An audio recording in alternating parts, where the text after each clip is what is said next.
Hi friends, welcome back. എന്തൊക്കെയുണ്ട് എല്ലാവരുടെയും വിശേഷം? സുഖമായിരിക്കുന്നു. അപ്പോൾ ഇന്നത്തെ നമ്മുടെ വീഡിയോ വളരെ ഈസി ആയിട്ട് തട്ടുകടയിലൊക്കെ കിട്ടുന്ന നല്ല മൊരിഞ്ഞ ഉഴുന്നുവടയാണ്.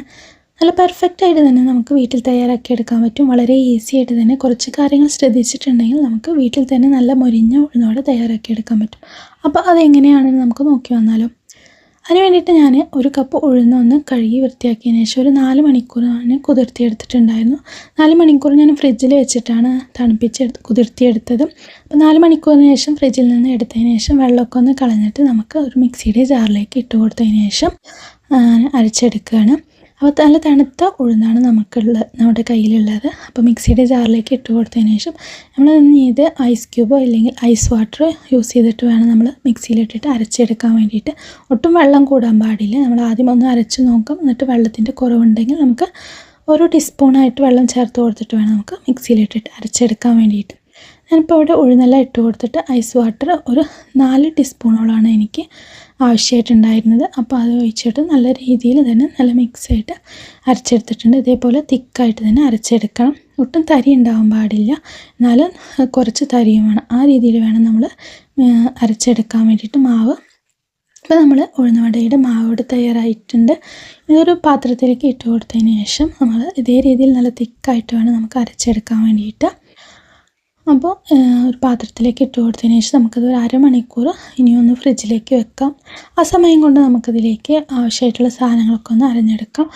അതിന് ശേഷം നമ്മൾ അരമണിക്കൂറിന് ശേഷം നമുക്കിതിലേക്ക് ചെറിയ കഷ്ണം ഇഞ്ചി, അതേപോലെ തന്നെ ഒരു ചെറിയ കഷ്ണം പച്ചമുളക്, അതുപോലെ സവാള, കറിവേപ്പില ചേർത്ത് കൊടുക്കാം. ആവശ്യത്തിനുള്ള ഉപ്പും കൂടി ചേർത്ത് കൊടുക്കാം. അതിന് ശേഷം ഒരു 1/4 ടീസ്പൂൺ കായപ്പൊടിയും കൂടി ചേർത്ത് കൊടുത്തതിന് ശേഷം ഒരു 1/4 കപ്പിനായിട്ട് കുറവായിട്ട് നമുക്കിതിലേക്ക് അരിപ്പൊടി ചേർത്ത് കൊടുക്കാം. നല്ല വറുത്ത അരിപ്പൊടി വേണം ചേർത്ത് കൊടുക്കാൻ വേണ്ടിയിട്ട്. എന്നിട്ട് എല്ലാം കൂടി ഒന്ന് നല്ല രീതിയിൽ തന്നെ ഒന്ന് മിക്സാക്കി എടുക്കാം. നല്ല മിക്സാക്കി എടുത്തതിന് ശേഷം നമുക്കതിന് ഇതൊരു 1/4 മണിക്കൂർ നമുക്ക് തണുപ്പിച്ചെടുക്കാൻ വേണ്ടിയിട്ട് ഒരു 1/4 മണിക്കൂർ അല്ലെങ്കിൽ അരമണിക്കൂർ നമുക്ക് ഫ്രിഡ്ജിൽ വെച്ച് ഒന്നും കൂടി തണുപ്പിച്ചെടുക്കാവുന്നതാണ്. അപ്പോൾ അതിന് ശേഷം നമുക്ക് ഒരു പാൻ അടുപ്പത്തേക്ക് വെച്ച് അതിലേക്ക് ഓയിൽ ഒഴിച്ച് കൊടുത്തിട്ട് നല്ല ചൂടാവാൻ വേണ്ടിയിട്ട് വെക്കാം. ഇനി നമുക്കത് മൂടി വെച്ചിട്ട് ഒരു അരമണിക്കൂർ നമുക്ക് റെസ്റ്റ് ചെയ്യാൻ വെക്കാം. നിങ്ങൾക്ക് സമയമില്ലെങ്കിൽ അപ്പോൾ തന്നെ ഉണ്ടാക്കാവുന്നതാണ്. പക്ഷേ നമ്മൾ അരമണിക്കൂർ ഫ്രിഡ്ജിൽ വെച്ച് തണുപ്പിച്ചെടുത്തിട്ട് തയ്യാറാക്കുമ്പോഴാണ് നല്ലൊരു ടേസ്റ്റ് ഉണ്ടാവുക. അപ്പോൾ നിങ്ങൾ അത് തീർച്ചയായിട്ടും ശ്രദ്ധിക്കാം തയ്യാറാക്കിയെടുക്കുമ്പോൾ. ഇനി നമുക്ക് ഉഴുന്നുവട തയ്യാറാക്കാൻ പോകാം. നമ്മുടെ എണ്ണ ചൂടാവുന്നുണ്ട്. അപ്പോൾ ആദ്യം നമ്മുടെ കൈയൊന്ന് വെള്ളത്തിലിട്ട് നല്ല രീതിയിൽ തന്നെ ഒന്ന് ഇതാക്കിയതിന് ശേഷം ഒരു ഉരുള മാവ് എടുത്തിട്ട് ഇതേപോലെ ഒന്ന് പരത്തി കൊടുത്തതിന് ശേഷം നമ്മുടെ തള്ളവിരൽ കൊണ്ട് തന്നെ ഓട്ടിട്ട് കൊടുക്കാം. നമ്മുടെ കയ്യിൽ മാവിൽ വെള്ളം ഉള്ളത് കൊണ്ട് നമുക്ക് ഓട്ട നല്ല പെർഫെക്റ്റായിട്ട് തന്നെ ഇടാൻ പറ്റും. അപ്പോൾ നമ്മുടെ മാവും പെർഫെക്റ്റ് ആയിട്ടുണ്ടെങ്കിൽ തന്നെയാണ് നമ്മുടെ ഉഴുന്നുവടയും കറക്റ്റായിട്ടുള്ള ഓട്ടമൊക്കെ വരുള്ളൂ. അപ്പോൾ നിങ്ങൾ തയ്യാറാക്കുമ്പോൾ ഈ കാര്യങ്ങളൊക്കെ ഒന്ന് ശ്രദ്ധിക്കണം. അപ്പോൾ അതേപോലെ ഞാൻ എല്ലാ ഉഴുന്നുവടയ്ക്കുള്ള ഇതിട്ട് കൊടുത്തിട്ടുണ്ട് എണ്ണയിലേക്ക്. നല്ല ചൂടായ എണ്ണയിലേക്ക് വേണം ഇട്ട് കൊടുക്കാൻ വേണ്ടിയിട്ട്. ഇട്ട് കൊടുത്തതിന് ശേഷം സ്റ്റവ് നല്ലൊന്ന് മീഡിയം ടു ലോ ഫ്ലെയിമിൽ വെക്കണം. നല്ല ചൂടായ എണ്ണയിലേക്ക് ഇട്ട് കൊടുത്തതിന് ശേഷം മൊരിഞ്ഞ് വരാൻ വേണ്ടിയിട്ട് നമുക്കൊന്ന് വെയിറ്റ് ചെയ്യണം.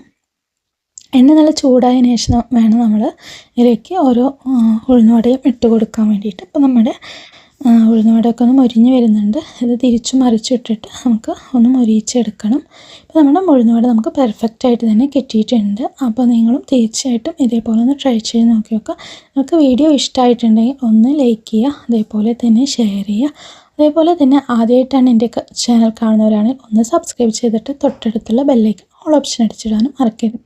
അപ്പോൾ തട്ടുകടയിൽ കിട്ടുന്ന അതേ രുചിയിൽ തന്നെ നമ്മൾ ഉഴുന്നുവട തയ്യാറാക്കി എടുത്തിട്ടുണ്ട്. നല്ല പെർഫെക്റ്റായിട്ട് തന്നെ നമുക്ക് കിട്ടിയിട്ടുണ്ട്.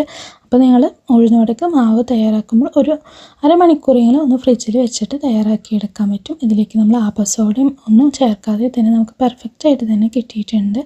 നിങ്ങൾ ട്രൈ ചെയ്ത് നോക്കിയിട്ട് നിങ്ങൾക്ക് ഇഷ്ടമായിട്ടുണ്ടെങ്കിൽ ഒന്ന് കമൻറ്റിലൂടെ എനിക്കൊന്ന് റിപ്ലൈ തരണേ. അതേപോലെ ആദ്യമായിട്ടാണ് എൻ്റെ ചാനൽ കാണുന്നവരാണെങ്കിൽ ഒന്ന് ലൈക്ക് ചെയ്തിട്ട് സപ്പോർട്ട് ചെയ്യാനും മറക്കരുത്. ഫേസ്ബുക്കിലാണ് വീഡിയോ കാണുന്നതെങ്കിൽ ഒന്ന് ലൈക്ക് ചെയ്യാനും ഫോളോ ചെയ്യാനും മറക്കരുത്. പിന്നെ ഒരു പുതിയൊരു വീഡിയോ ആയിട്ട് വരുന്നതായിരിക്കും. എല്ലാവർക്കും ബൈ.